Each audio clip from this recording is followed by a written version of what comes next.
Hello, everyone.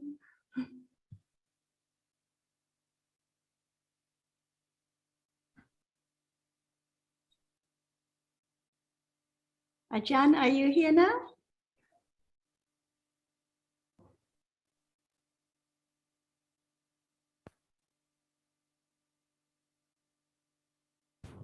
Sawadika, Ajahn.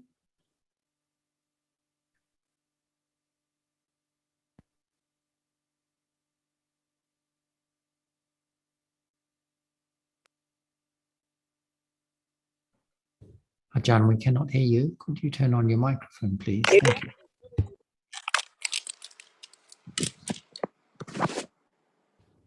Sawadee krap,ท่านอาจารย์ Sawadee krap. สวัสดีค่ะ everyone สวัสดีค่ะ สวัสดีครับอาจารย์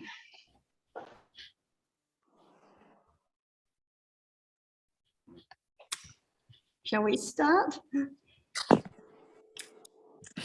please Yes. Nina or anyone, does anyone have anything they would like to start with? I can start with something. We often hear Nama and Rupa should be not taken together, because when we take Nama and Rupa together, we take them for self.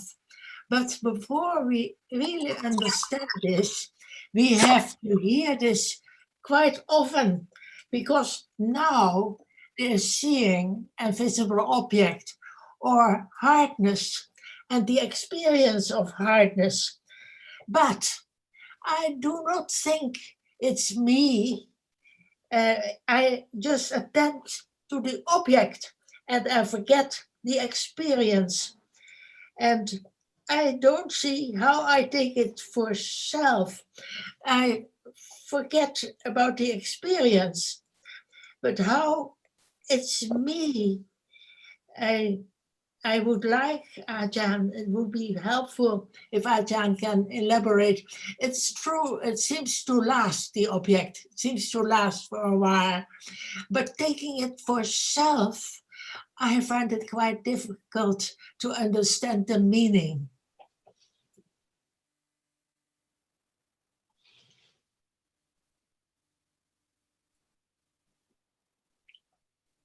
Cannot hear you, Ajahn.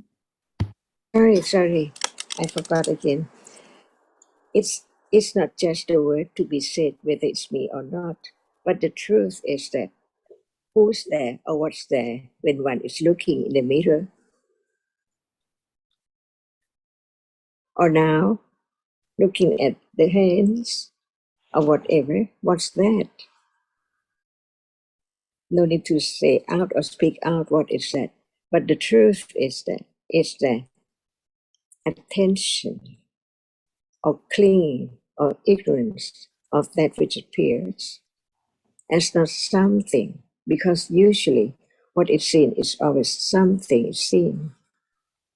Because of the rapidity of the succession of experiences, there's one dot at a time until it appears as shape and form of something. Is that not true right now, anytime? What is seen now? Something, yes. The chair or the room or many objects, usually concepts. If we don't use a concept, it's there as something.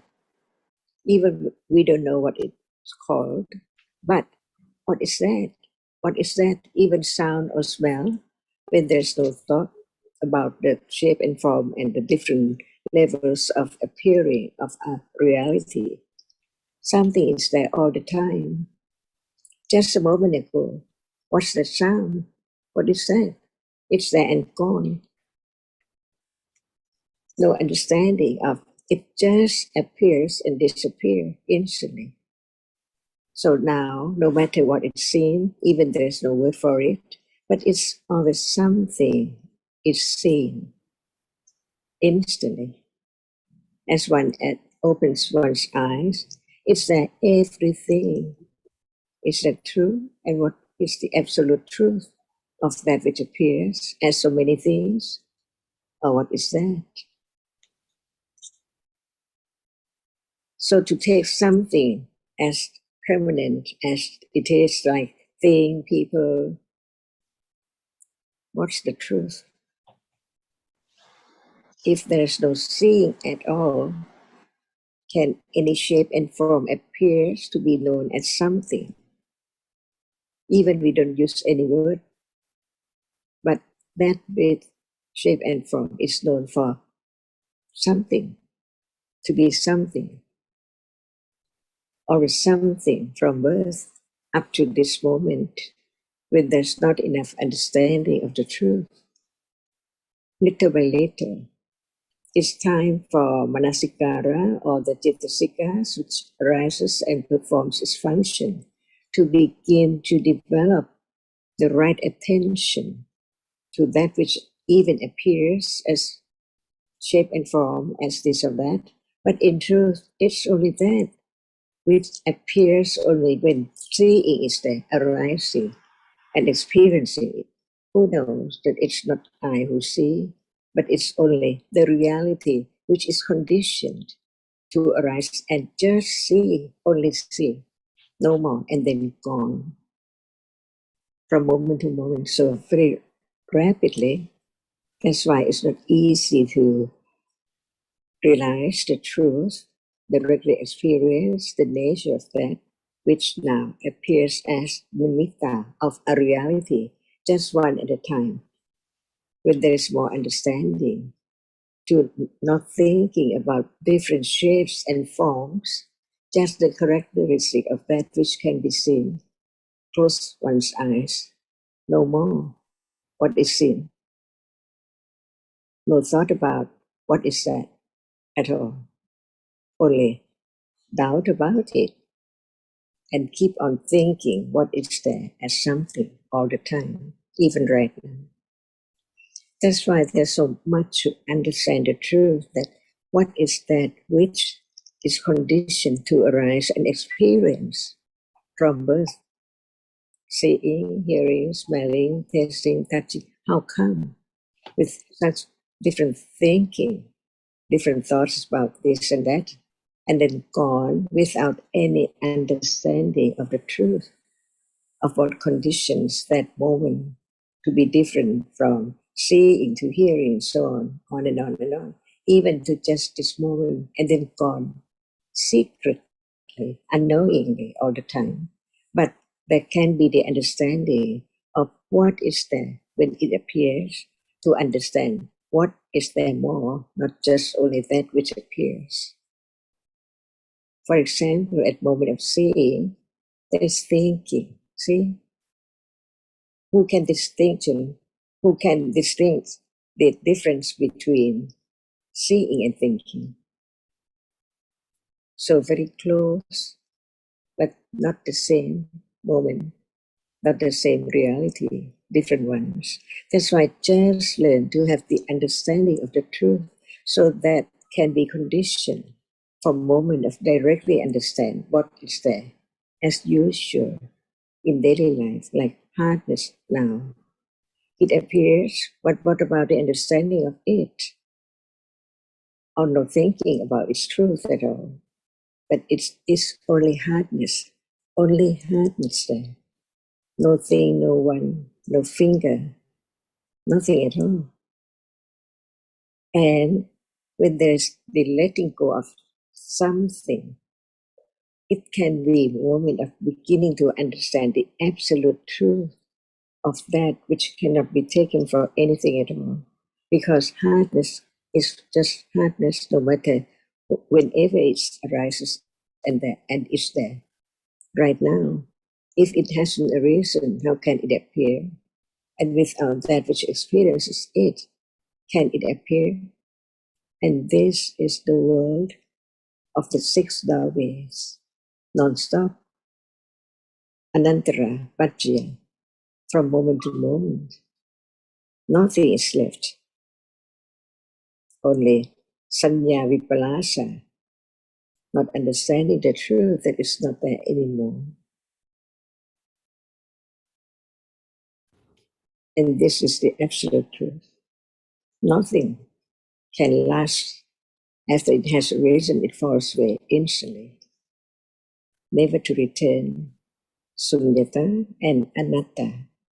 No matter how pleasant it is at moment of experiencing it, it's gone. Never be the same.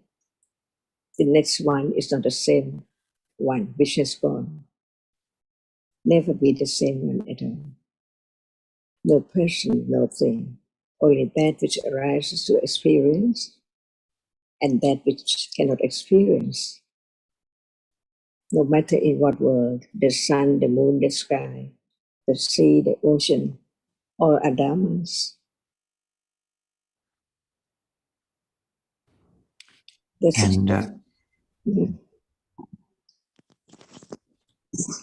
And Nina, if I could just mention a point there where there may have been some misunderstanding on your part. I think you said that when there's just attachment to the object, you don't see how it's taken for me.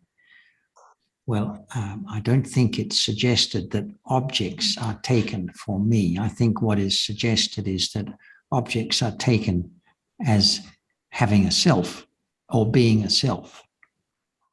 That doesn't mean myself, of course, but that means that the object is or has a self. So I think the question is simply whether, when there is the seeing of the world of people and things, whether it is just attachment and thinking in terms of people and things, or whether at the same time there is taking the people and things as being a self. Yes. And by a self, it means utter. It doesn't necessarily mean me or you, but it's something there, like looking at the computer. Immediately there's an idea of something there. It's not just the visible object that's seen. And when there's the idea of, as you mentioned, it seems the object lasts, that's because it's taken as something.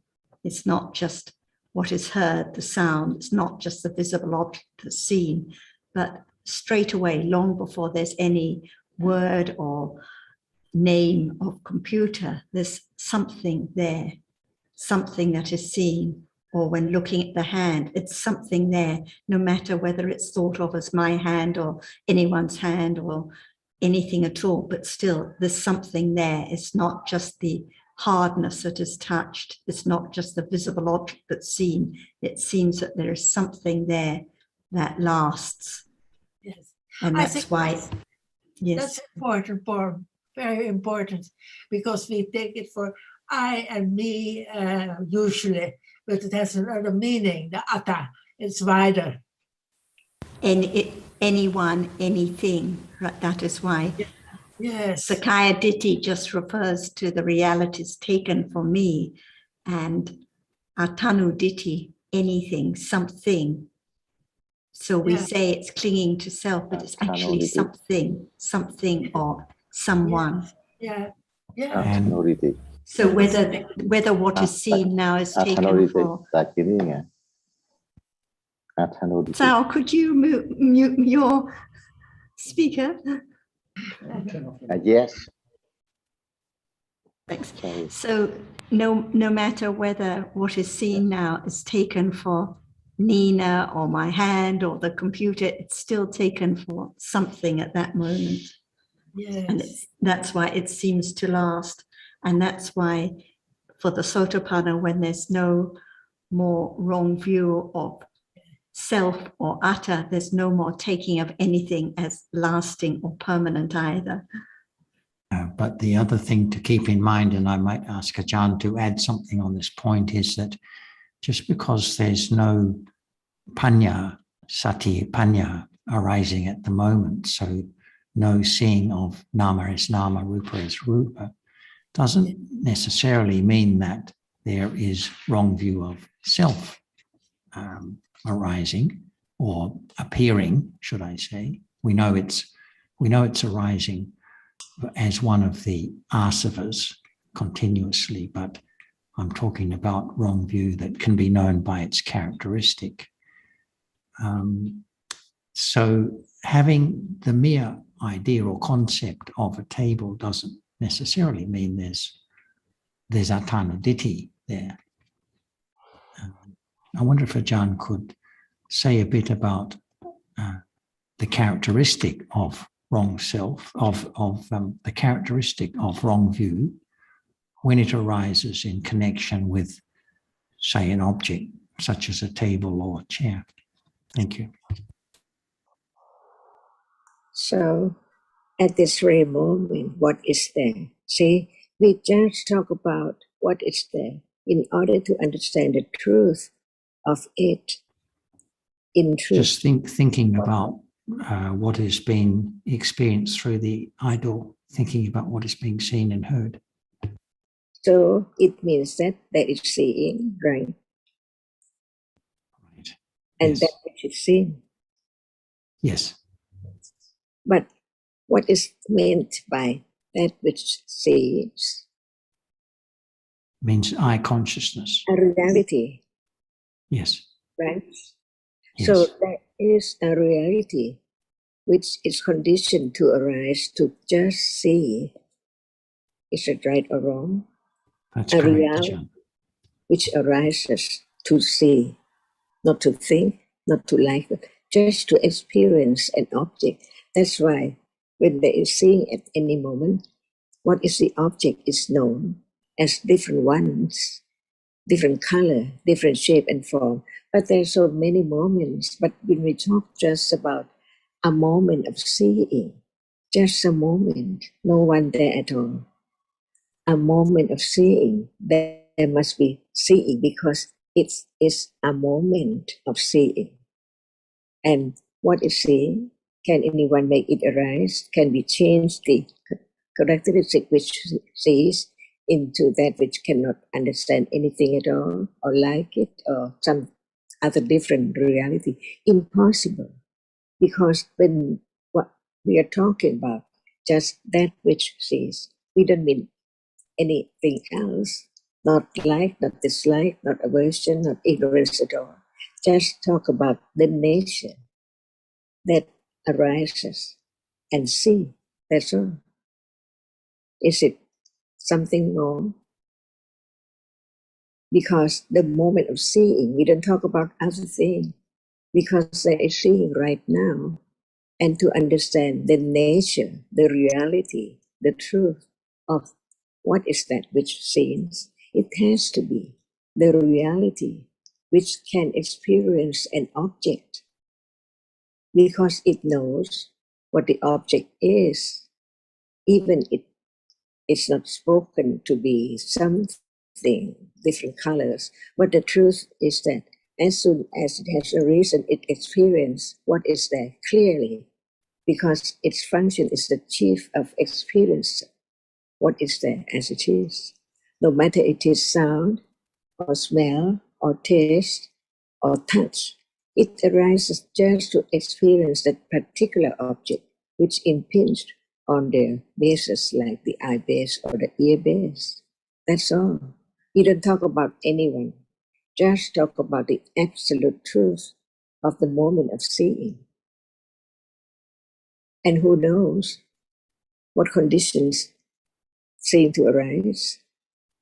Are there other mental factors as conditions for its arising? And what are those mental factors? See, no understanding until hearing about what the reality which arises to touch, or to attain, or to coordinate, and so on. They are all there unknown until the Buddha had enlightened the truth and taught about the absolute truth to be known as actually seeing is just a moment, and how short it is a moment, because now who knows a moment of seeing, because there is seeing for quite a moment, long time, 10 minutes or 1 minute, see. But in truth, what are there? The succession of the arising and falling away of the realities which arises to experience the object at that moment of seeing, unknown, the citta before seeing and citta after seeing. Because the rapidity of the succession of the arising and falling away, is it not true? Just learn to understand the truth gradually, little by little, to have more confidence of the truth of, in truth, seeing cannot be anyone at all. It can be I who see, but when there's no one and it arises and sees, ignorance take it for who else? I see, taking that which arises to experience an object as I. Even it's not seeing, it's thinking, taking the reality which arises to think as I think. So is that right or wrong? Is it true or not? Beginning to understand the truth little by little, to have firm understanding of no one in yourself, because that is the absolute truth which has been hidden for long time ago. Very thick, very sticky, very dirty. It's not clean because our akusla change it from day to day, from moment to moment.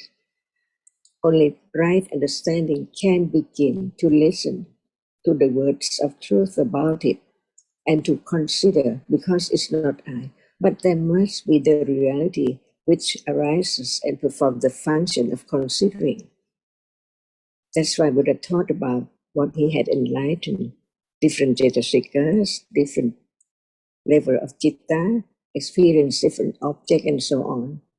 And these cannot be stopped at all because there are conditions for whatever arises and is there. So whatever appears now is conditioned by its proper condition to be just that at that very moment too, of that very object too, and then gone secretly, unknowingly. So the ignorance which cling to that object, because whatever is there is the object of ignorance and clinging as something. How can it be nothing because it's there and there's no understanding of its truth? So there is the idea of I or thing all the time, very, very quickly, because who can understand the moment of citta, which sees now? Because there must be the moment before seeing, that which also experiences an object, but it cannot see. And after seeing has fallen away, there must be at the moment different from seeing, conditioned by different paccaya or cetasikas or mental factor. Just learn to understand the truth of what is there, little by little, to have more confidence of the truth. Otherwise, there cannot be letting go the idea of self or thing from that which appears. Even no word is spoken out at all.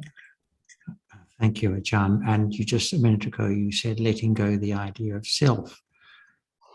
Is this the same as the idea of I that you referred to? For example, I'm tired, I'm hungry. Does that necessarily involve the wrong idea of self? Can we say that instead of idea of self, something, including self, of the other or whatever, something, as a hand, a nail, is it something? So whatever it was something, but it's not there anymore. Is it wrong or right? Even it's gone completely, never to return at all. But before it has gone, ignorance take it for something, cling to it so very strongly. That's why whatever is said, even so short, it is something. And since it's not there anymore, so how can it be anything? So consider what is right and what is wrong. And the truth is covered up because of the succession of the rapidity of reality arising and falling away.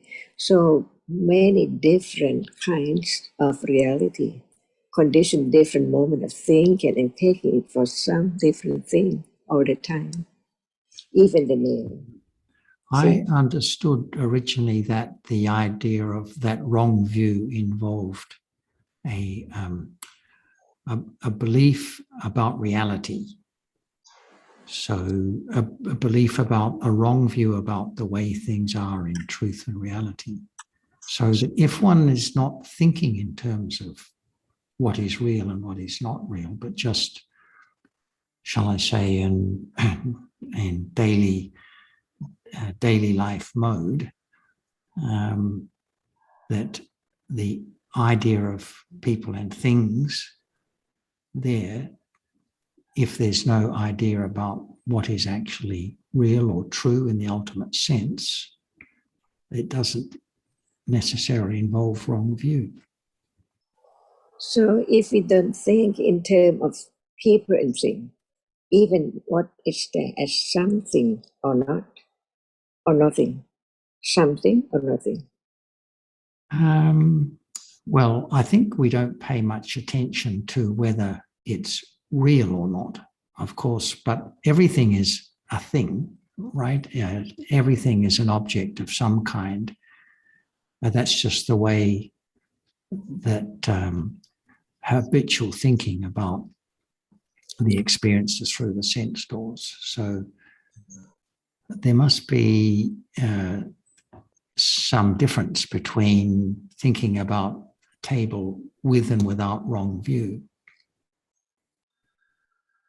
Because you see that even the one who has enlightened the truth also see a table in mind, which Right. has remembered what is there for quite a Yes. long, long time.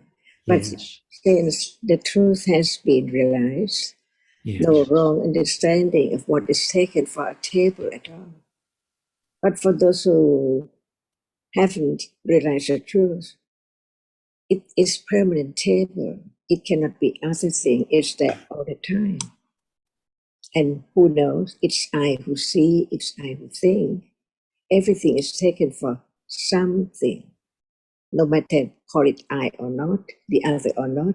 But there is the idea, wrong understanding, which takes that which is not permanent as so permanent as something.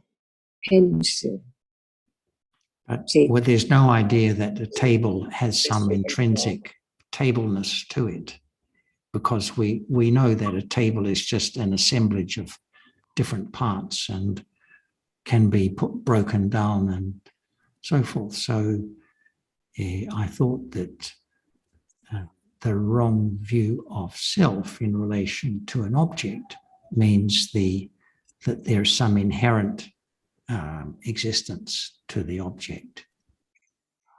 can a dog see a table?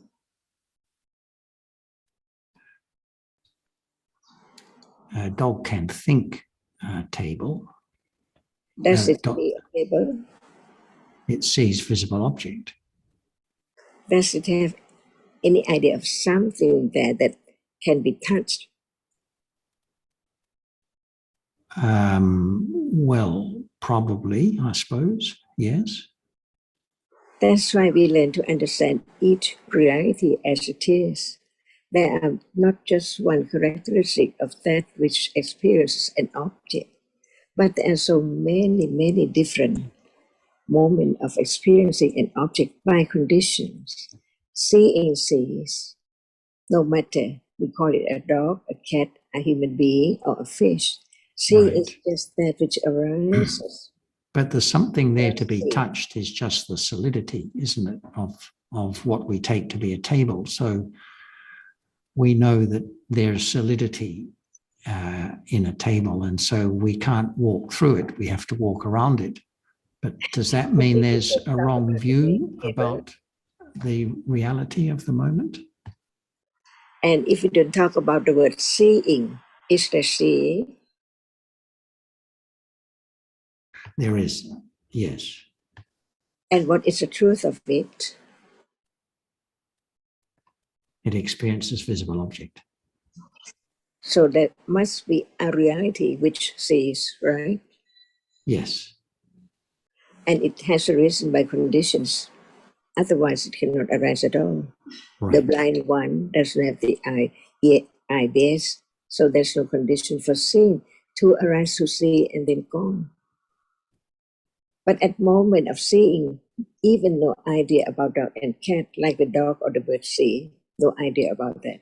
But seeing is there to be taken for something, right? No matter dog or cat or people, the idea of something is there, not understanding the absolute truth. What is there can be known when that is more seeing and more marking and remembering the shape and form, no matter a worm or ant or anyone. There must be seeing, and then the sanya. No, we don't have to call it sanya or anything. A reality which arises to mark and remember what is experienced, no matter its color or sound. For anyone, Yes. we use the word being, but in truth, it is the reality which can experience an object. Right. All of that is happening and it's not apparent, and there's no understanding of the reality of those Or a human moments. being. Let's talk about seeing, only seeing. No understanding at all. That seeing is a reality if we haven't heard about what's meant by a reality. no thought about it, no understanding about the truth. Even it's there it sees, no understanding of that. So sees is something because it sees. And it and see, something. See is something, it is something. The object which is seen is something, see? Always something because of the rapidity of the arising and falling away does not appear as it is arising and falling away. It's covered up. It We could cannot be also told. say it's always something because of the rapidity of thinking about what has been seen and heard. So even when you use the word I or table or anything, it's something. And when it's not this seeing, it's the other seeing. The seeing now is me, and the other seeing is not me, but the other. Something all the time. So we have to consider what is meant by something, because no understanding, no realization of the arising and falling away, because it's covered up from life to life, years and years. Who can believe that it's now not permanent? It's the breaking world. Whatever arises, gone instantly all the time. And if that cannot be realized, the idea of something cannot be eradicated at all.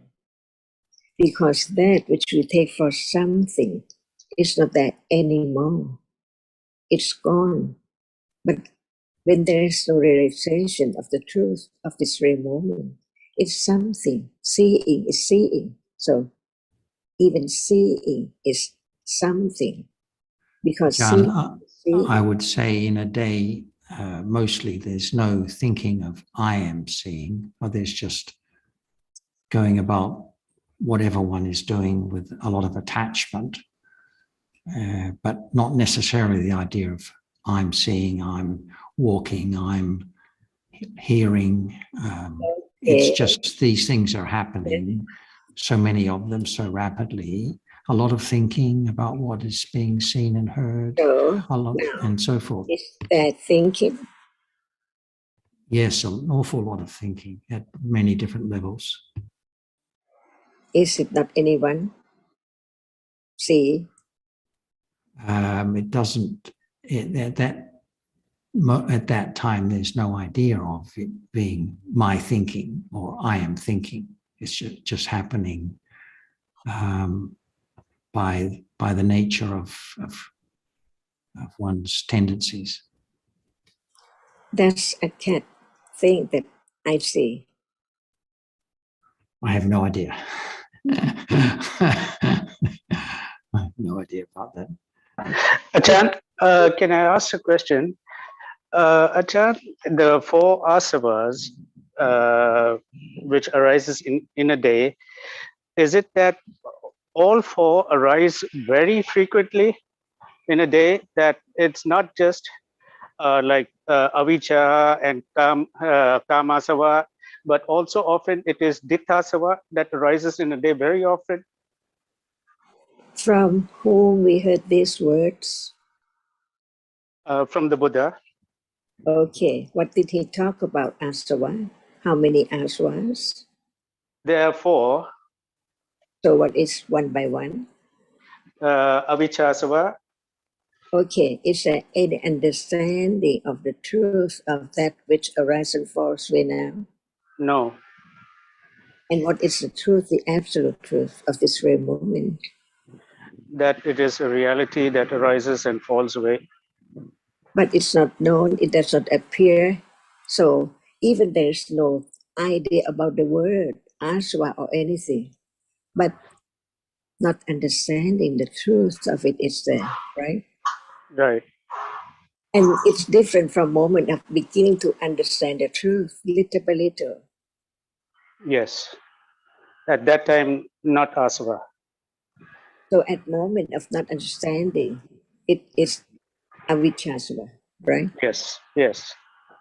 And since in the world of sensuous object, the sense world, there are objects like seeing, hearing, smelling, tasting, touching, all the time, one by one, not get away from this at all. So it is that which cling instantly, unknowingly, that it's there already. Yes. And with avijja. Because, so no doubt about the karma soul. Right. And So, as absolute truth hasn't been realized yet, there must be tasva. There must be, but I think what John is wondering is that in a day there's a lot of avijjasava, kamasava, but also ditthasava. Even when we're not thinking in terms of things lasting, or in terms of people and things, does ditthasava arise even when there's no such thoughts? And does it arise often? More often than we know, more often than we realize? As long as no one can have the asava as the object, right? Because it's asava. So who knows what kind of asava? But as long as it's I, does it mean that it's there as soon as something is experienced? Not just I, but something. Detach of that as something all the time. I think we can assume that all four asavas are arising all the time. See, that's why it seems like there is I from birth to death. Any moment, waking up or falling asleep, and on, cannot get away from the idea of no one, of self at all. Unknowingly, it's there. With their seeing, no understanding, avijjasava, and it's something, chittasava, and clinging to the sensuous object, dhammasava, by conditions, and bhavasava, I. So At the moment of experiencing, even the object does not appear, just wake up. Who's there? The reality which experiences, but it's not known as it is, as a reality, which cling instantly to that which is the being or living being. Who's else? Even we don't use the word I, who else is there? So even dog and cat, does it have asava? Just like anyone of the seeing? So just to explain, Sukhin, can I just explain? I think we can assume that all four asavas are flowing all the time, continuously. But my questions are really about wrong view arising at a level where it can appear. Is the wrong and view? Be known by its characteristic. So when citta is akusala, can it understand the truth? Because of ignorance is there. And in a day, how many moments are akusala? And what moment is moment of akusala? And among all the kusala, what moment is that which understands what is there as it is?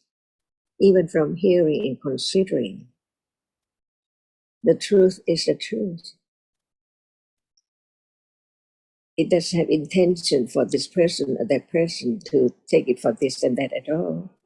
But from the enlightenment, the Buddha taught about the absolute truth that can be known little by little. For example, as soon as one opens one's eye, is there any right understanding of kusala? Or when it's not, what is it? What level of akusala? It's not as strong as clinging to something's sweet taste, sweet sound, sweet smell, and so on. But it's the moment of what is there. It's not known. So the subtle clinging from seeing is there. 3 moments after seeing and hearing. Taking, something there as bhavasva, clinging to be a being. It's a being. No idea it's me or I, no word, but that nature which clings to such that is a being is there. Otherwise, it has to be kusala and it has to be panya too. But since even the ordinary kusala, like dana, doesn't need to have panya for its condition to arise. But to understand the truth of this very moment, is there any other way to understand the truth? Because seeing is seeing all the time, and after seeing there is ignorance, because the process has to go on until the end of the process. Who knows?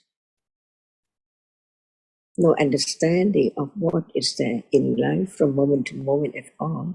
If there's no word of truth talking about just one reality at a time, to understand the truth that actually it's there only when it appears, and even it appears, it arises and falls away in split second. So what can be known is the nimitta of a reality, because usually what is known is the nimitta of things with different colors, shape, and form.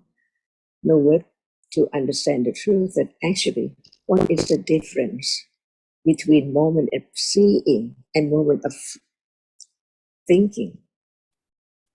How many different mental factors are there by conditions? That's why it's always, even it's not spoke out as I, the I is there, who else? And what is there as something, what else?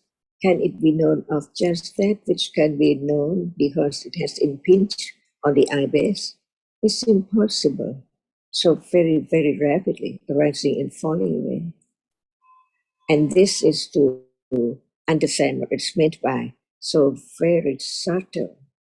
After his enlightenment, after his long parami developed to the moment of enlightenment, it takes how long to just understand the truth of that which is there in life as usual and normal. Like seeing, see? Who can know that it's so subtle? Who can know that it's not thinking? Who can know that it's not liking or disliking at all? Without the enlightenment of the Buddha, no one knows about the truth of what is there now. Impossible. Even the word of truth is heard. It takes quite a long time to understand the meaning of the truth of each one. For example, there must be the reality which arises and experiences an object. No thought about it. But it's just a reality which is conditioned just to experience. The other reality, hardness, is different because it cannot experience anything. It cannot know anything at all. But who can stop that which arises to experience? Who can change or think that you shouldn't experience or something like that? It's only the idea and thinking. So even thinking not in word, it's there, thinking about that which appears, but not as the truth, because the truth is covered up. But what is seen as something now, anytime, so permanent. Nothing arises and falls away to be known directly at all. Only the change from this moment to other moment, from morning to night, from today to to tomorrow, and so on. That's all. But in truth, each split second is conditioned to arise and fall away all the time, non-stop by conditions. So just whether is this true, each word, the asava is there before there can be the thinking of the shape and form. It's later. That's why as soon as one opens one's eye, everything is there appearing around. How repetitive the succession from one moment to the other moment conditions such many different things. In truth, impossible. That's why to understand the truth, it has to be understanding little by little until the world, which means a reality, arises, experiences an object and fall away. Even that is nimitta of that which arises and falls away. So very much different, very, very rapidly. So each word can bring about a little more understanding. And that is not I or anyone, because manasikara, the reality which attends to that which is there, can be wisely or unwisely by conditions. That's why Buddha taught about conditions, not just one condition, so many conditions in the past up to now, Pakatu, Panisya, and so on, to understand the truth that actually there is no permanent thing at all. Born and die. After experience, whatever is there, what follows. Many different moments by different conditions. So how can which one be self or thing? And this is the subtlety of Buddha had enlightened. And after he's enlightened, what he said, all dhammas are so very subtle. Because it takes how long to begin to understand the truth just by word, not the direct experience. It cannot let go or eradicate the idea of self. But the wrong understanding, which take that which is not permanent as permanent, can be absolutely eradicated. But not with ignorance or the idea of I can do, or it's me right now who I see, I'm hearing, I'm thinking. Even there's no word that I am, but it's there as I. Asva is there. That's why there can be the understanding of the very subtle akusala, the asva. After seeing 3 moments, and that is the subtlety of the way Dhamma is.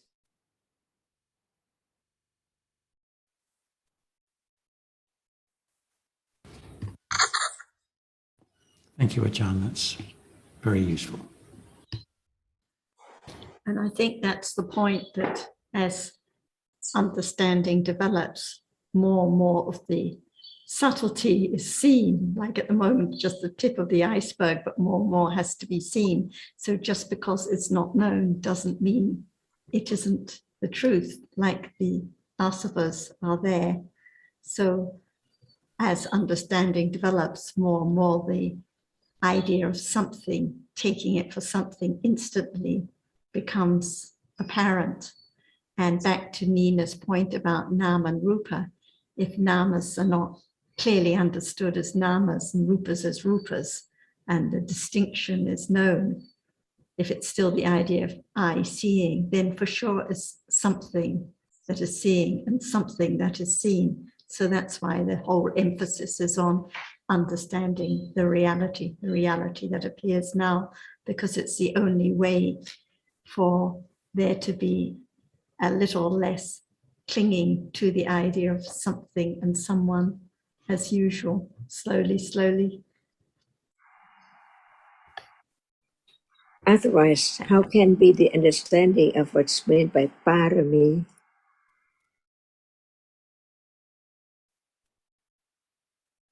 Is it now Viriya parami, Khanti parami, and the way it works cannot be known because it's not there as the object.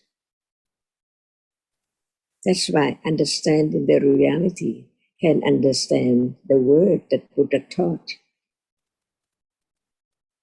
about parami, about virimukta, just the words for viriya and so on. So sato, see, viriya has to be there, no matter when, depending on conditions. So that understanding can understand this very moment, how much understanding of that which is now appearing. Little by little, this is the way it works. Right understanding begin again, again, and again, at different moment, different level. So very, very fine level between this moment and other moment develop little by little. And more clinging to the idea of something, someone, like now, anytime, more and more becomes apparent. And it has to be known because it's daily life. And if it's not, it doesn't appear, if it's not known, it can never be let go of. So all kinds of clinging arising so quickly and at any time. And Achan, it appears it sounds that to me that all four factors must be involved: hearing the Dhamma, association with the wise consideration, and practice in accordance with the Dhamma. Not one can be missing all the way through.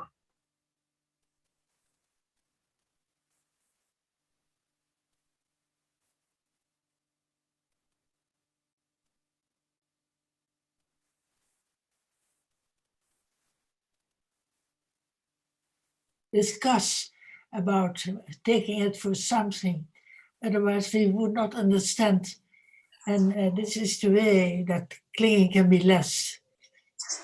As Sarah explained, that it's so important, taking it for something, and it becomes more apparent. Because at first, it's not apparent. And little by little, it can become more apparent.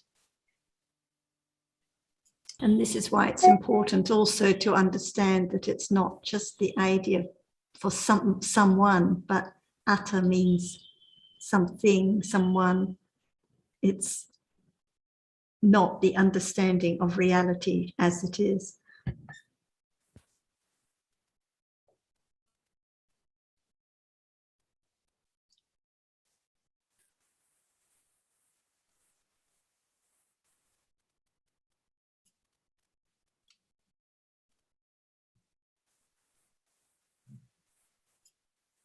I wanted to ask Ajahn about the asava and you were saying that also cats and dogs have asava after seeing, I think, and I think I remember you saying some time ago that, or maybe I'm wrong, that cats and dogs and other animals don't have a wrong view about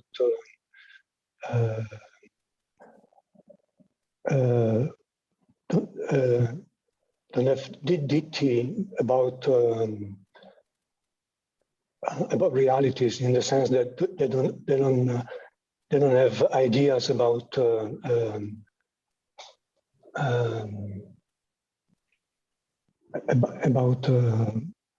things and about like people and things. Would that I try to ask, try to make it into a question. Is it that cats and dogs have only asava, but they don't have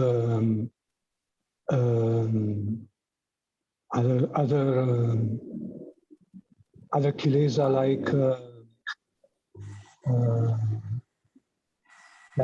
nivaranas or oga or yoga or more apparent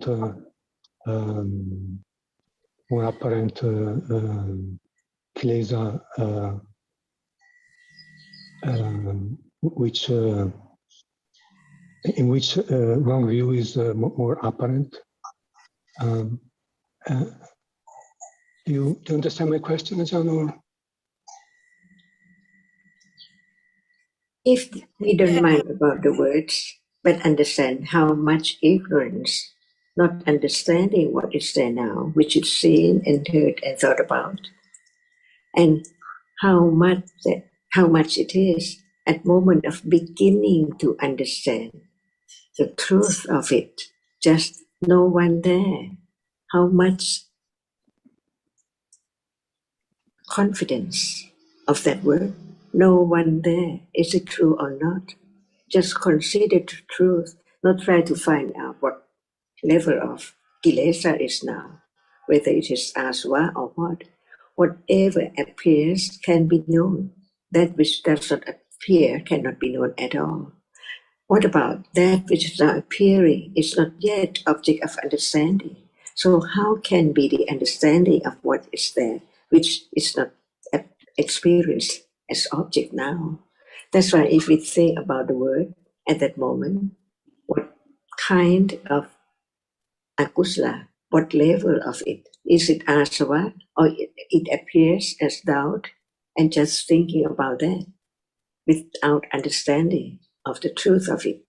That's why at that moment, it's the accumulation of ignorance and attachment to the idea of self, on and on and on, unknowingly. That's why the more there is the understanding of the subtlety of that which is even now appearing, but so subtle that its truth cannot be known, the understanding of this is the only reality which let go the clinging to that which appears little by little, because of the subtlety cannot be known to that degree yet, but it can be known just right now. At moment of seeing, it's there, and the truth which is served as it cannot be no one because it's gone, whether it's true or not.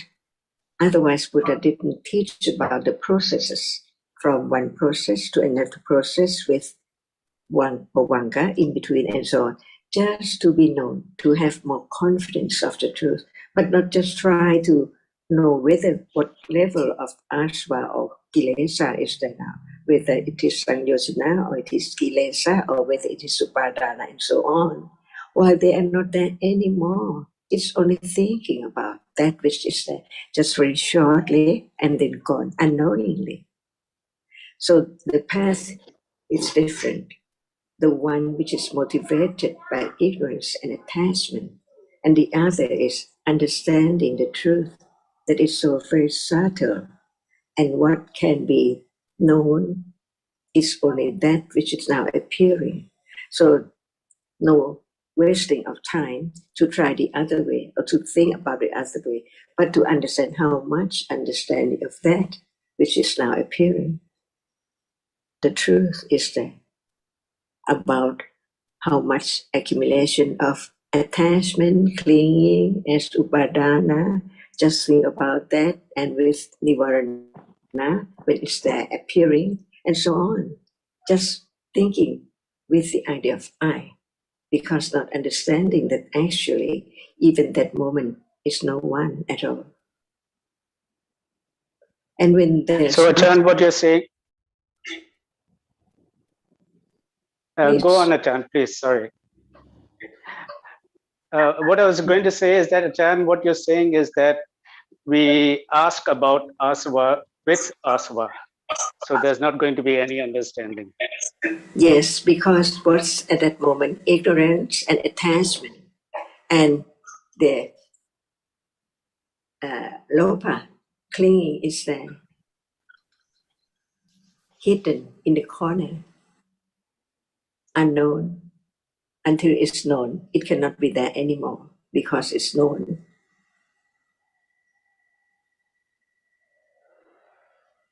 Wishful thinking all the time. Unknowingly, what about the question for just wishful thinking about it, to know, but not to realize the truth because it's there. And even just one word, no one. How much understanding of that? Is it not true or is it true? Can it be anyone? It's gone, never to return. That's why the most important thing is to understand each word of the Buddha as no one and no self. Understanding Dhamma can lead to realizing the truth of this rare moment, because Dhamma cannot be anyone at all.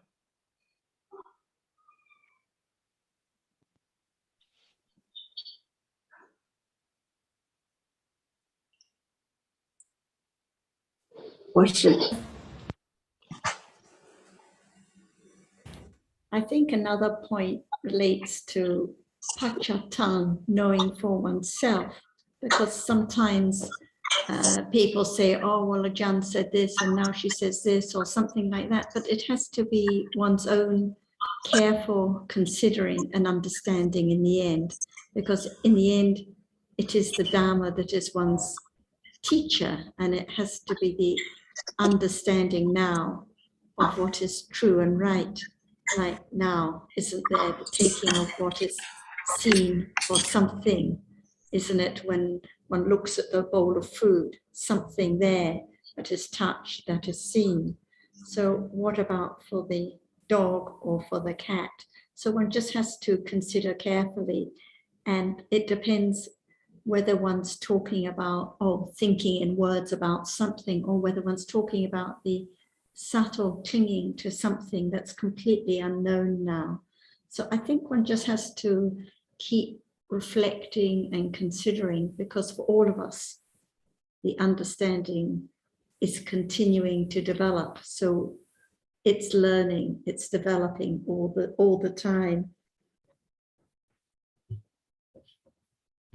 So in the end, it has to be one's own understanding of the truth, and the truth itself that is the teacher. And it is also about a nimitta, because a friend of us said, people use the word nimitta and no one seems to understand just using the word. So one has to consider too what the meaning is of nimitta. And one has to consider the context, like now when one talks about the visible object that appears immediately afterwards in the first mind door process. It's the nimitta of that reality, the exact replica. But what about when there's thinking about the shape, the form, the idea of the visible object? It's the nimitta by way of a concept at that moment, making known what is seen when thinking about the shape, the form. So it's different from the nimitta of the reality that has just fallen away. So again, I think one has to just keep considering very carefully. Yeah. And it's only the understanding that will condition more confidence in what is true and right. If we are just following the words of another, or just repeating, or like Ajahn just mentioned, just talking about the different nivaranas or ogres or asavas, but without any real understanding, there will still be doubt again and again. It won't condition more confidence. So it has to come back to the understanding now. Yes, because nimitta is difficult, since it has different meanings in different contexts, like you say. Yeah, the nimitta of reality of the five khandhas.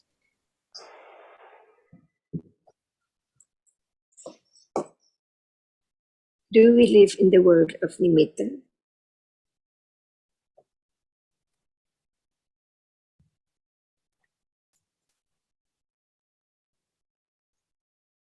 That can bring about the understanding of what is truth, what is the absolute truth, and what's meant by nimitta. Yeah. Without the absolute truth, can there be nimitta? But when there's nimitta, no understanding of what is that, how come? And what is the truth of any nimitta? What is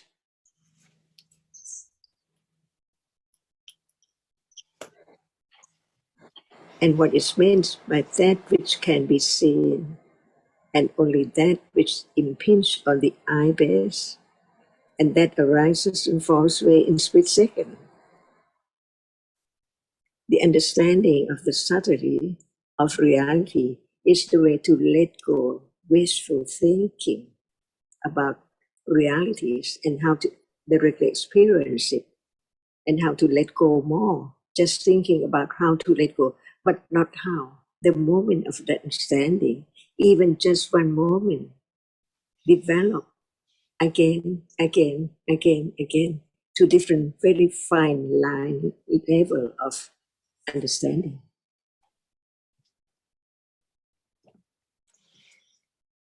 And it is this moment, no one there, but the realities, Chitta and Chittasika, arise together, but perform one's own function.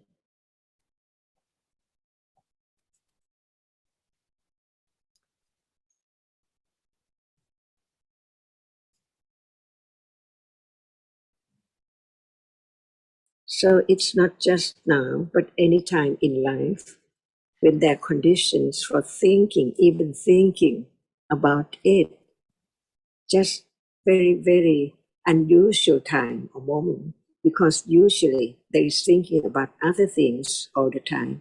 But when it is moment of thinking about that which is there, no one having heard sweet voice or sound or word and has different moment, no one there at all. And that which is experienced gone completely, but attachment is there, taking it for something, and the story about that too. So the world is full of ignorance and the idea of people and things all the time. But in truth, it's breaking world, even right now. And if it's not directly experienced, nothing can eradicate the accumulation of ignorance and attachment so very strongly, very sticky.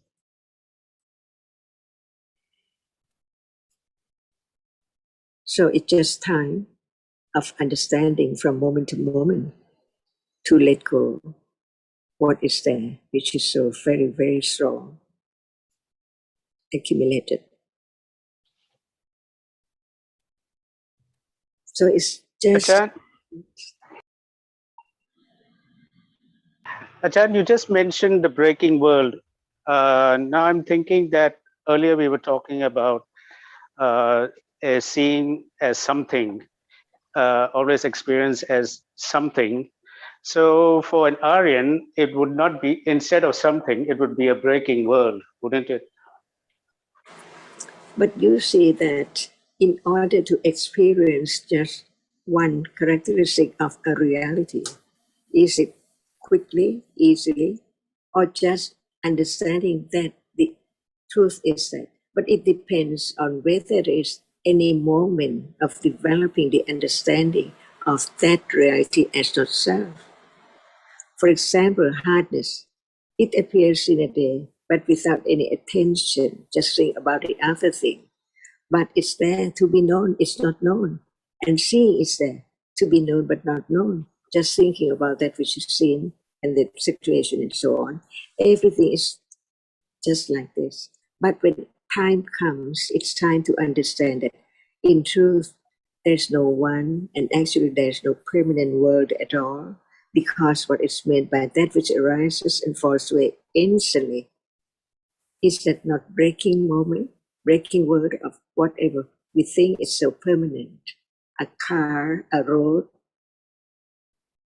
a table, ocean, mountain, sun and moon. What is the truth? Is it permanent? Whatever is there has arisen and fallen away instantly, unknowingly, no matter what we take it for, people, thing, or not people, sun, moon, so on. And without the six doorways, can any reality appear? Anything appear? So what appears is that which can appear through that doorway. The truth is that without the doorways, how can anything appear? While one is fast asleep, who knows that it's not death, not die yet? Because what? A reality arising and falling away, even it does not see or hear or think, but it's there by conditions to keep on life, to go on by conditions, the Dhamma. The truth of everything is not known as it is until hearing the word of truth about it and consider little by little to have more confidence of the truth. The absolute truth is actually there is no one, no thing, only different realities arising by conditions and then falling away instantly, unknowingly, years and years ago, and it keep on like this without the understanding of the truth of what is there. Before it's there, it's not there. Before it's seen, it's not that which is now appearing. So very rapidly. And understanding the truth is the only way to let go the attachment to the result, or to understand it this way or that way, this aspect or that aspect. Because the truth is that it's just like what we have learned about different aspects. But without understanding, little by little, it cannot be known, as it's different levels. Like understanding, there the first level, intellectual understanding. It has to be so keen, so sharp, and so more confidence of the truth, little by little. This is the way to let go, to walk on the path, go on the path that Buddha had walked on to the end. Understanding what is there as it is, arising and falling away, as by nimitta only. Achan, you keep reminding us, but we are always forgetting that the point is always is at any given moment to understand what appears as not self. And instead we're busy trying to work things out and miss the point. What about no one? It's the way it is. And understanding is the condition for more keener, sharper understanding of the truth, to let go. For example, there is a reality which is seen for sure, but not just that. There is also sound and thinking and so on together. It seems together, but actually in between moments of seeing or hearing and so on, so many different realities arising and falling away by conditions. This is the understanding, true or not. And when it's true, right understanding performs its function as hear more, listen more, consider more, because it's so true. And begin to understand the benefit of understanding the truth. So any time which is conditioned by seeing the benefit of understanding, it conditions moment of hearing, considering, and thinking by conditions. That's why it cannot be anyone try so hard to experience this or that, to understand this or that. But at any moment, there can be the moment of no understanding, and it's moment of begin to understanding, and the moment of understanding a little bit more. And this is the way Dhamma is, little by little. Like the strong idea of self, because it's the eons and eons and eons, uncountable moments ago, up till now. So And that's why you have so much patience, John, with us. You know that it cannot be made to arise. It has to have its right conditions. And since we've accumulated so much ignorance for so long, and that's to be expected, that that will arise all the time. And each word can be understood better and better, clearer and clearer.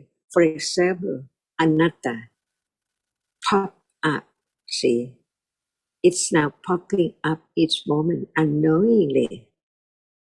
But when there is no understanding of a reality, there cannot be letting go the other reality which follow. So it follow the next one, on and on and on with attachment. That's why one reality cannot be object of more understanding, because not understanding the path, that the understanding can develop only when it's there and we hear it again and again and again. It's only that which is seen. See, at that moment, no attention to the other reality which follows, like sound or thinking, anything, because it begins to attend to the characteristic which is there, little by little, until it can be a little more understanding of the truth of one reality at a time. At that moment, it means that it let go attachment and clinging to other reality because of the understanding of that which appears, that it is the only moment and only object that can be directly experience the truth arising and falling away, but not at will, because it's quite a long time. Right understanding has to develop firmer and sharper, has to understand what's meant by popping up, even it's now like that, but no right understanding to say it as it is. That's why even it arises and falls away by conditions, it's not known at all.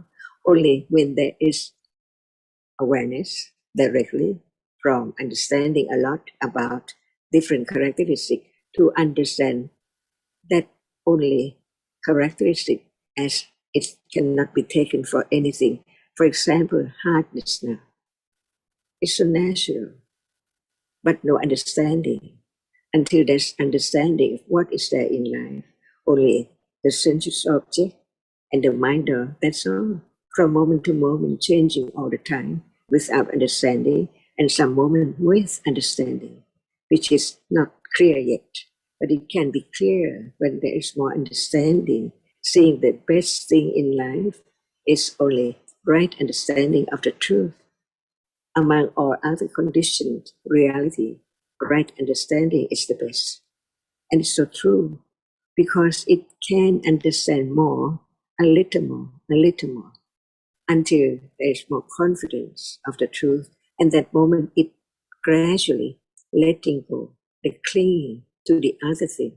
And there is only attention or awareness to understand the characteristic which is there, and beginning to understand that even hardness is not the same hardness that is touched in the morning, and when it's night, it's different ones. That's what develop in daily life, from thinking, considering, and no matter what it is, beginning to understand, no selection, because it's there by condition. Even paying attention, just thinking about it, or being aware. And it's so very weak in the beginning, but it's different from when there's no direct awareness of any reality right now. It's just natural as it is, the way it is. The natural support condition. Ajahn, I am very grateful for all the explanations about no one is there, because usually when we read about non-self and the difference between nama and rupa, we take it in a general way, so to say, in a conventional way, and not in the way of absolute realities, but the way you explain, it's about a moment of absolute realities. And that is a big difference. And this is the developed panya to this degree, and it will be more than this. When there's more understanding, little by little, naturally, by conditions.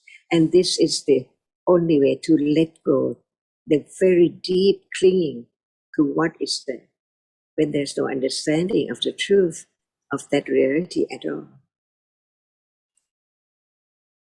Ajahn, do you mean deep clinging to what is there, do you mean deep clinging to what is there as something, or just clinging in general? So, is there something? As of now, there's a lot of things, Achan. Right or wrong? Right. Where is there now? No, it's not. In truth, there's not. There's only dhammas, but we understand that only intellectually, and that also not all the time. Otherwise, it's always something. So, what is meant by Khanti Parami? Yes, without the help of Khanti, there's no way to develop understanding. No, I think I can see that how important the paramis are, because we know that it's a long, long path, very difficult to understand. It's going to take a long, long time. And the only way is to continue listening and gradually develop understanding. So there must be the paramis too. The more understanding, the more it let go the idea of self unknowingly, little by little, begin again to different level, very gradually, very slowly, very unknowingly. But when it's time for reality to appear well, only to right understanding, even it now it's not there. But does it appear well when there's no understanding? Not at all. So there can be a moment of understanding, even right understanding is not anyone at all. It can be there by condition only. And Buddha had enlightened, and those who listened to him in his time had enlightened. And what about hearing again and again to have such understanding when time comes? And this is the only way to let go the wishful thinking of the result, of how can it be known, and what is meant by this or that. Just carefully thinking, considering about just one word, Dhamma. What does it mean? Say, no one. It has to be no one. Because actually, there are different realities at different time, different moment. Only that, not more than this. Just be there once in samsara. We have had very pleasant moment about what is seen and heard and so on. Where were they now? No thought about it. So what for? What happened in the morning? What about now? All forgotten. Keep on, until there's more understanding of the truth. At moment of understanding the truth, it let go little by little. No one there at all. It's just that reality.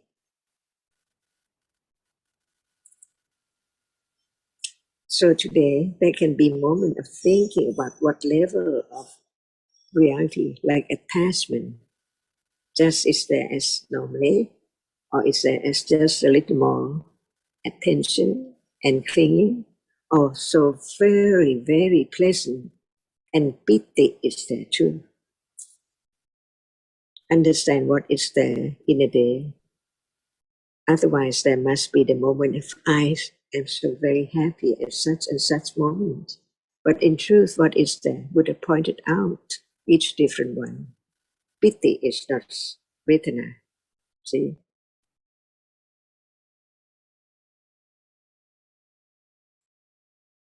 Achan, the I is always there. Even when you mention the word piti, I'm thinking, oh, is there any piti? There already there's the self there. Until more confidence of that which is now appearing as it's there, only when it's there. And it doesn't matter what Dhamma. Yes, Sarah, go on. I was going to say what you were saying about patience. So it's not a matter of I having more patience as a condition for understanding, but when there is more understanding of dhammas and dhammas arising by conditions, it conditions more patience to arise too, because no one who can make anything arise, whatever appears now, is by condition. So it leads to the development of more patience with the understanding, and also, as you were referring to, more patience with others' accumulations, because it's just the same. Actually, no one there, just different dhammas, different kusala and akusala dhammas arising by conditions. Ignorance, wrong view, clinging, all by conditions.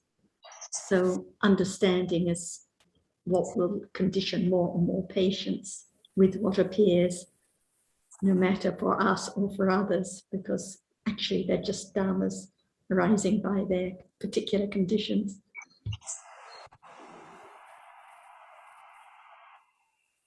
And what about just the reality like hiri and ottappa? See, we know when it's wrong, ahirika and ottappa, or hiri and ottappa. But what about now? Is there any hiri and ottappa, not understanding what is there? Because of ahirika and ottappa, not be ashamed of being ignorant or not to understand anything. It's just like anyone in time, or it should be, or it can be developed to understand the truth. That is hiri and ottappa, seeing the danger of not understanding the truth, while the truth is there and it can be understood. But when there are conditions, hearing more about each reality and understand when is it, where is it, and what is it, of what object, of what situation.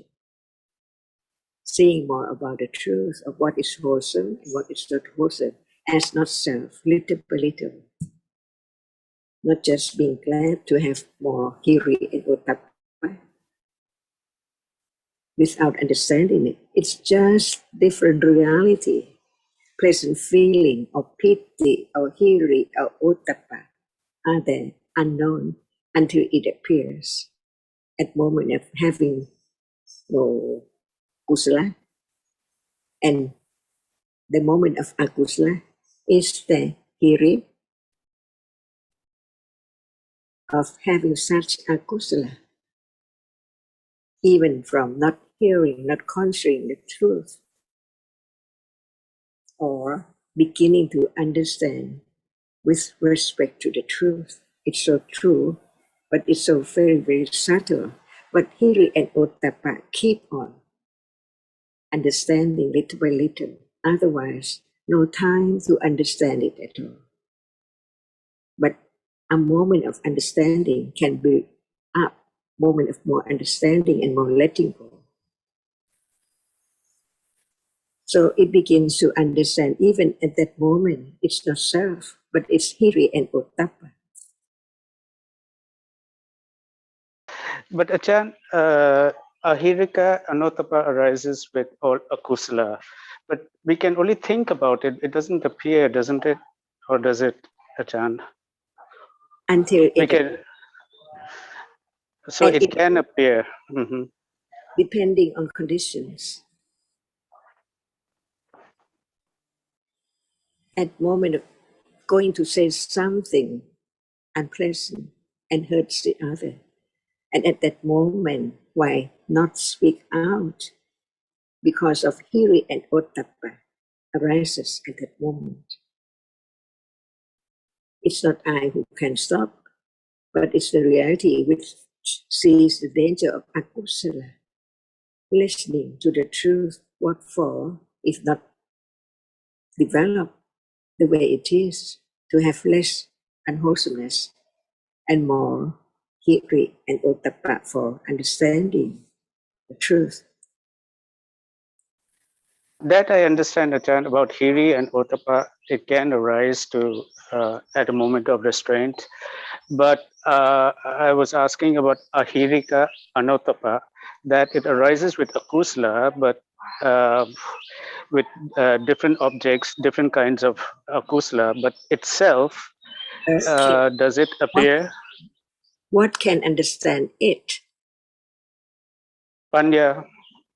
Say, is that panya to understand it when it's there? Now, Not only thinking about it, now it makes sense logically, but I find it hard to imagine how it can be understood directly. And panya knows the truth. Why not? Yet, what can it be when it's developed enough? Yes, yes, yes, yes, I'm sure. That is What about the that's what about the example reality Ajahn as- gave? Sorry, I was just going to say, what about the example Ajahn gave earlier about when one speaks out or when one interrupts someone with a kusala or says something unkind, something which will hurt? No shame at those moments. So actually that lack of shame. Yeah, I know it's there. You can infer that ahirika and anuttapa are there, but it would be dosa or something else that appears. Depends on conditions. Depends what appears, depends what understanding understands at that trying to moment. have it or understanding it. Yeah, but I understand, Achan, if that's the function of panya, to understand more and more. So it can be understood. Otherwise, why would the Buddha teach? And what about it's gone? What about the next one? Can it be known instead of thinking about the previous one? Yes, I guess so. Yes. Once even the hearing about it can condition understanding if there's enough understanding now. So letting go with right understanding is a function of the developed panya to that degree. No one then see at moment of regret, it's I. But right understanding can arise and understand that very moment as not self, as just the reality, which is not pleasant moment at all. Panya understands the truth, no matter what degree, by conditions, so that it can realize the truth, the vipassana jnana, but not at will, but by conditions. And this is the way to let go more and more of the idea of self.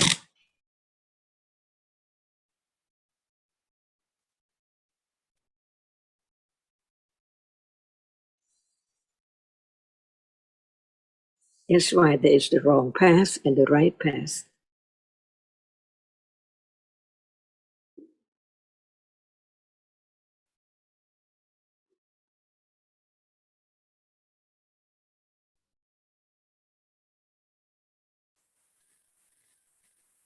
Thinking about developing right understanding of what is there now, can it lead to more attachment to the idea of self or less attachment to the idea of self?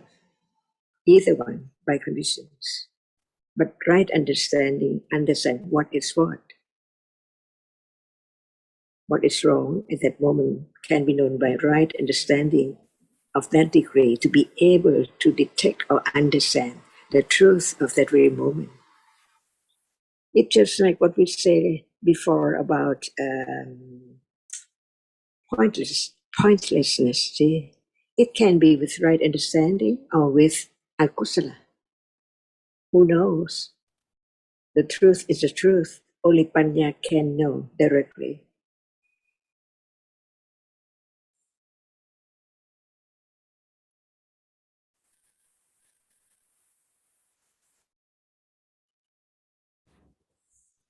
And it's just the same talking about hiri and ottappa or ahiri and ottappa. It can be with kusala or akusala. It depends. It can be thinking about I and wishing to experience it or trying to experience it with wrong view.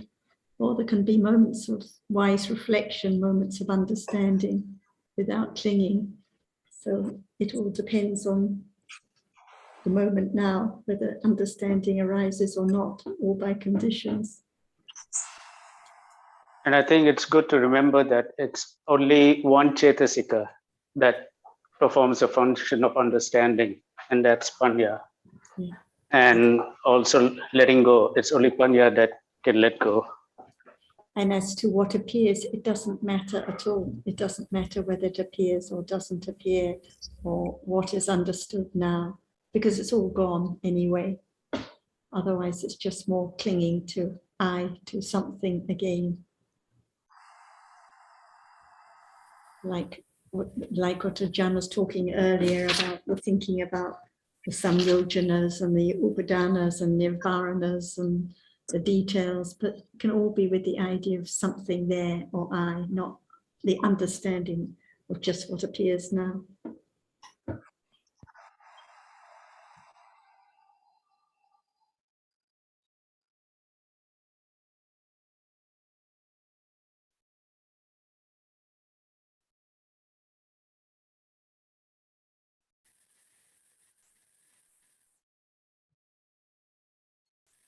Does anyone else have any questions, like Mark or Chanti or Lian or Eve or anyone else? Or Sita? Yeah, this attachment, lobha, is this a clinging of tanha? We call it? Exactly the same, lobha or tanha. It's clinging, yes, Okay, attachment. Like now, what is seen, just clinging instantly to that which is seen, to that which is heard, no Lobha matter and which tanha is word the he same, uses. no? Yes. Okay. But Sita, the point of studying the Dhamma is to understand the reality. It doesn't matter what the name is, even if we call it Tanha or Lopa or Raga. If there's no understanding of the reality of Lopa, Raga, or Tanha, then it's just remembering names or remembering that they're the same Chetasika, whatnot. But the point is always to understand the reality. And when the reality is understood, it doesn't matter what we call it. Thank you. Buddha always use this word in this the turning of the wheel, no? Tanha, bhava tanha. That's why I remember it so well, this word. Thank you so much.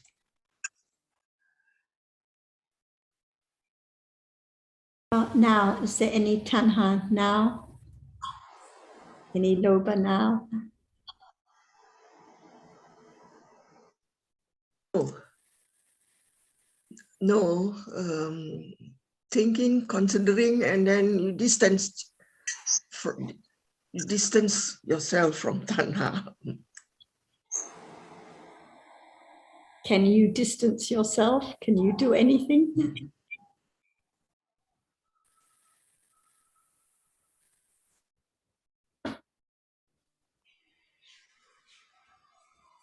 In order to understand whether it is tanha or not, it has to be this very moment of that very object. For example, that which is seen. Is that which is seen now? See, is there any understanding of that which is seen? If not, is there any doubt about it? Or there is clinging to that as something to be known? There are many different realities by condition, at the moment of seeing by conditions.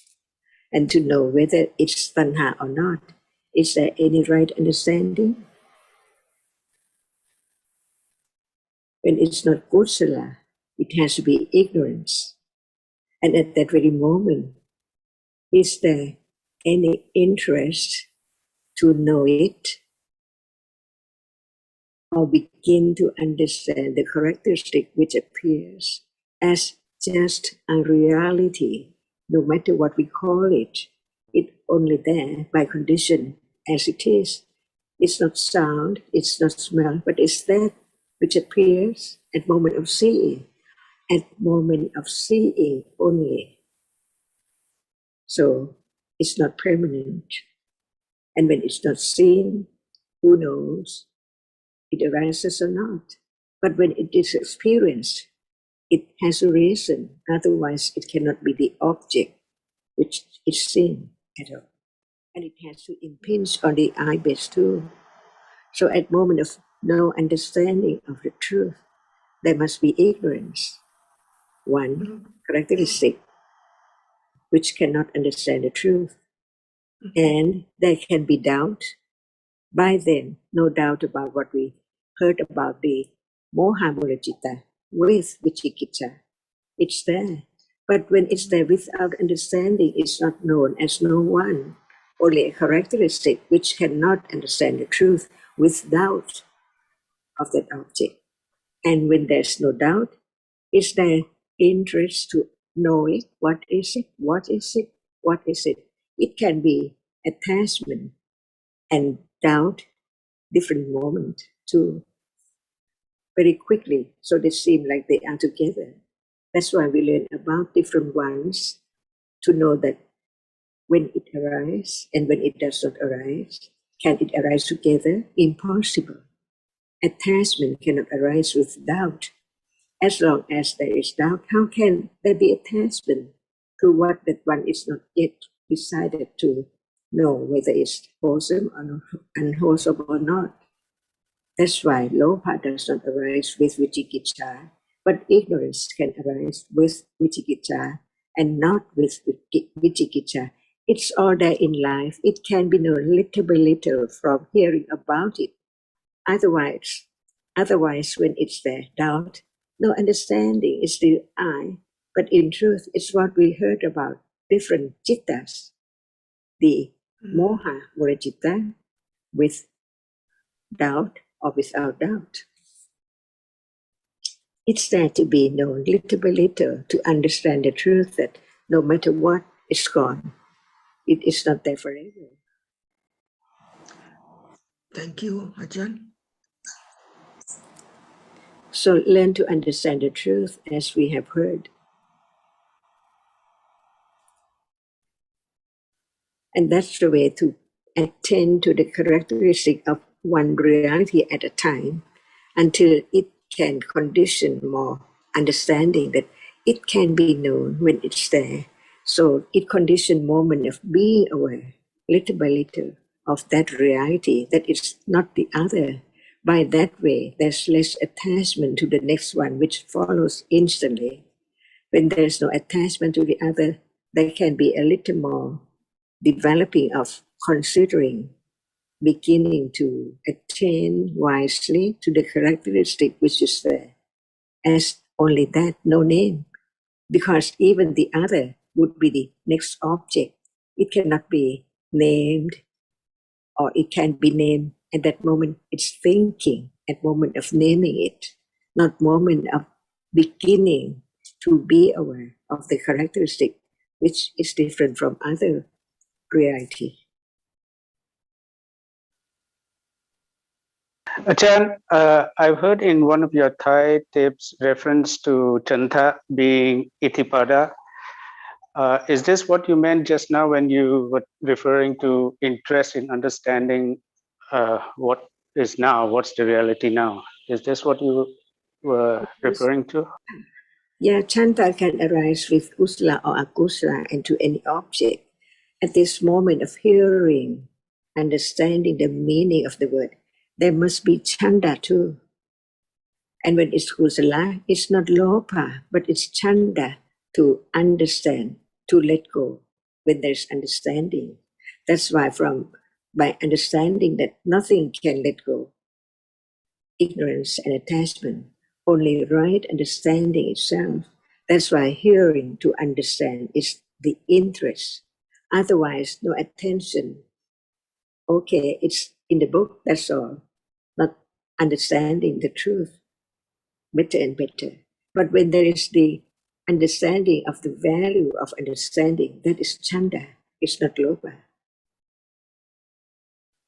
And we just talk about it, but when it's there, can there be the understanding of that characteristic without the understanding that it's just a reality? That's why to understand that it is a reality, is better than just try to name it or try to find out what it is, which can be conditioned at that very moment to be understood as no one. That's why to have less and less attachment to the idea of self is only the moment of understanding what is it. Understanding. So understanding is a reality different from other reality.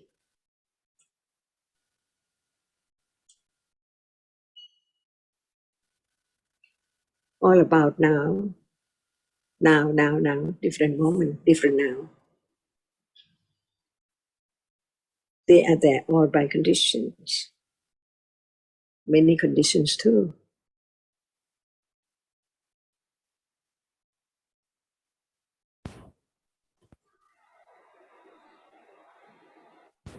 So Sita remembered no one that can do anything at all. So we're just talking about the reality seeing, which arises now, sees what it's seen. And even though we're in a Dhamma discussion, attachment, tanha, comes in instantly, always clinging to what is seen, what is heard, what is tasted. There's no self, no one who can stop attachment arising because there are conditions for it to arise. So it's the same after hearing sound, bound to be attachment. So forget about the idea of I can distance myself from it or I can do anything, because no you or me or anyone to do anything at all. Just the different realities arising by conditions.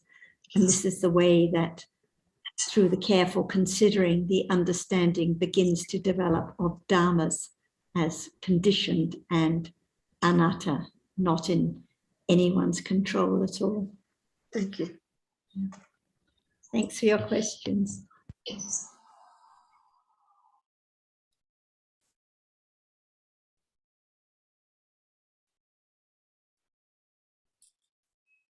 So what is not known now?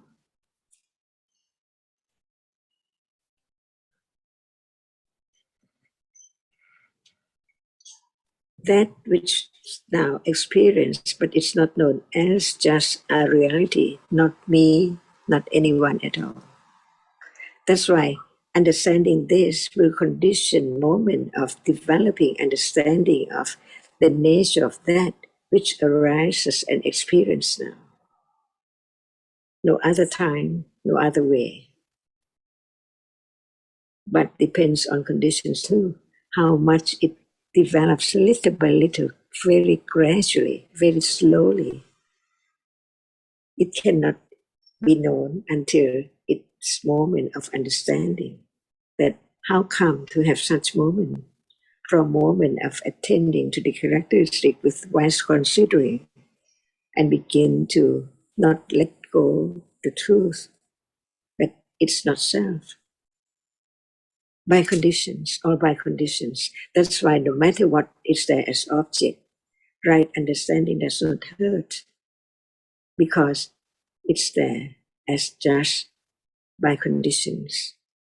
Otherwise, how come to be this moment of seeing, this moment of hearing, this moment of thinking, not at will?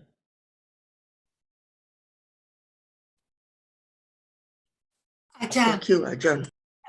I remember long ago you had a discussion with Robert about knowing a reality, this reality, that reality, but more important is to know just that it is a conditioned reality and not trying to find out which reality. So I found that a very helpful point, but difficult to really keep it in mind all the time. That not trying to find out this is hardness, this is sound. No, only know that it is a conditioned reality. So when there's not enough conditions, it's time to forget about the truth until there are enough conditions to understand it. Even at moment of thinking, considering, It's different from other moments, which go away from this rare moment to the other object by conditions. That's why the conditions are very important too. The understanding of the truth firmly and with confidence that actually, how can it be anyone or anything? Because it's only there when it appears. And where is it after that? Never to arise again. Just live in the world of truth, to be acquainted to the way it is no one, little by little, gradually by conditions. And it can be conditioned for thinking about it, for being aware directly with understanding little by little about that which is so natural as when it's not known as a reality. But the difference is that at the moment when it's not known as it is, and the moment when it begins to understand it, it's only there, no one.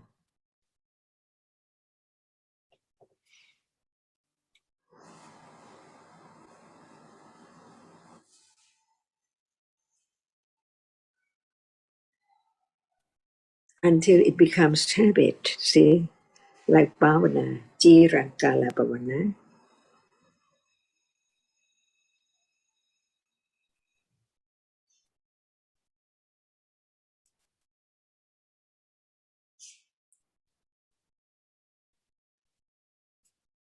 And it has to be always unexpectedly, any moment, even at moment of just thinking about the truth, even the word in mind, it's just a reality.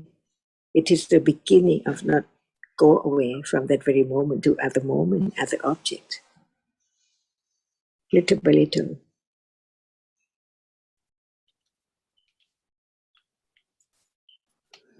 As Buddha said, the path, the fourth noble truth is so subtle as the other four other noble truths.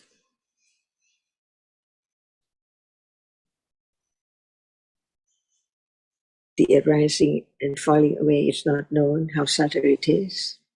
And the attachment to the idea of thing and I and whatever is there is so very subtle too. It's always there.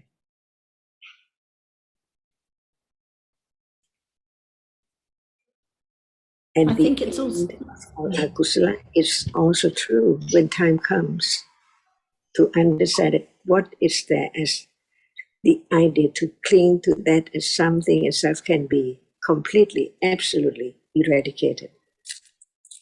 And the path is just like now, from moment to moment of understanding, so very subtle.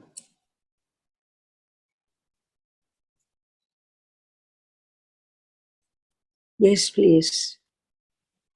And I think it's also a reminder, what you mentioned, Nina, that we find it important what arises now, whether it's attachment or metta, whether it's ottappa or anottappa, and so on and so on. But whatever arises, it's just a Dhamma, and it falls away immediately. It's insignificant, and it doesn't last for a moment, and it doesn't belong to me at all. It's not my clinging or my anottappa. It's just a Dhamma that arises and is gone instantly. So it doesn't matter at all what appears. It doesn't matter what has arisen because it's gone immediately. So I think that very good. It's just a reminder not to cling, not to mind, not to have expectations to what appears, because whatever it is, it's a Dhamma that doesn't belong to me, not someone or something. We forget that point. We want to know what it is, and we forget it's just a Dhamma. It's just a Dhamma, and wanting to know, wanting to work it out is just more clinging. Yeah, right. Very good point. And it's more clinging to me and my knowing. Yeah, very good. And when it's the understanding, it can begin to understand that. To understand the nature of it is more important than just try to find out what word for To it. understand. Yeah, yeah, very good. To understand the nature.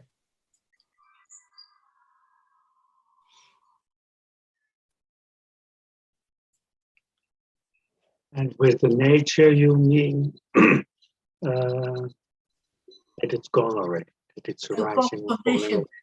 the conditioned reality. It doesn't matter what it is. Yeah, it's very good reminder, I find. So so it's important to know the nature, and you mean then that it is a conditioned reality, Yeah. which arises and falls away immediately. Do you like something? I'm sorry? Do you like something? Do I Sometimes like something? Yes. All the I do. time. at that very moment, the characteristic of attachment is more important than just what word we use for that. Yeah. It's only the word, but not the characteristic which is known. But now its characteristic appears at different level of attachment, which can be known directly, that it is that level, no name, no matter what it's called. But the characteristic can be known as it is, as just a characteristic, different from other. And when there's attention to the other characteristic, right understanding develops. It's not as the other, different ones, different level. This is to begin to understand that actually there are many levels of reality, no matter ignorance or attachment or anger or right understanding. To understand the characteristic, to become a little more acquainted to the characteristic which is the self, which experience with different characteristic and function.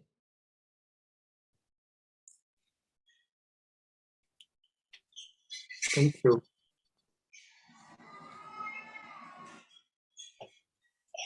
Thank you, Ajahn. Thank you, everyone. สวัสดีค่ะ